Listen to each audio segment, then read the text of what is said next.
চন্দনা সুদ অপহরণের ঘটনায় অপহরণকারী শনাক্ত করে প্রশাসনের কাছে হস্তান্তর গরিবের হাতে সহায়তা করণে আসামি ইচ্ছাকৃতভাবে মিথ্যা জবানবন্দির মাধ্যমে নিরাপরাধ এলাকাবাসীর মামলার আসামিকরণ এবং অন্যান্য এলাকাবাসীর নামে মিথ্যা মামলা গরিবের প্রতিবাদে এবং সঠিক তদন্তের দাবিতে মানববন্ধন অনুষ্ঠিত হয়। দীর্ঘদিন এটা আসছে মুশকিল ফানার বরাবরই কিছু টেয়া হয়েছে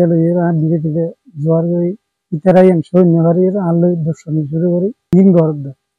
আর দড়ি মতো তারা সব বান্ধি গেলে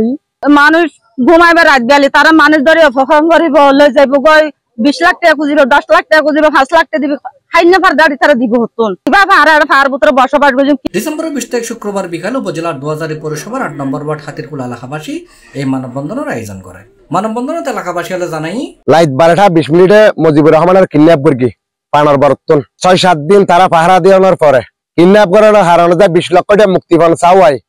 মুজিবুর আর রহমান খোঁজ না পাই। তখন 15 তারিখ 7টা বাজে জনগণের সহযোগিতায় কিডন্যাপার কুখ্যাত সন্ত্রাস মোহাম্মদ সুমন এবং তার সহযোগী ফিতাম জসিম এবং আরো অন্যান্যরা যারা আছে তারা বর্তমানে পলাতক। এই কিডন্যাপার 20 লক্ষ টাকার মুক্তিপণের মধ্যে 1,30,000 টাকা 2-1 বছর আগেতে এই অপহরণ এই জসিম এই অপহরণকারীর সোর্স হিসেবে হাজ করে ও নাইট গার্ড চুরি করে মানিক এটা দিবে আবিহান বাগানত এই সুবাদেও এই অপহরণকারীর সোর্স হিসেবে হাজ করে বহুত নেটওয়ার্ক লয় তার লয় যোগাযোগ সাদর্যের মাধ্যমে তদন্তপূর্বক ইয়ান সঠিক ব্যবস্থা নেবে প্রশাসন এবং সরকার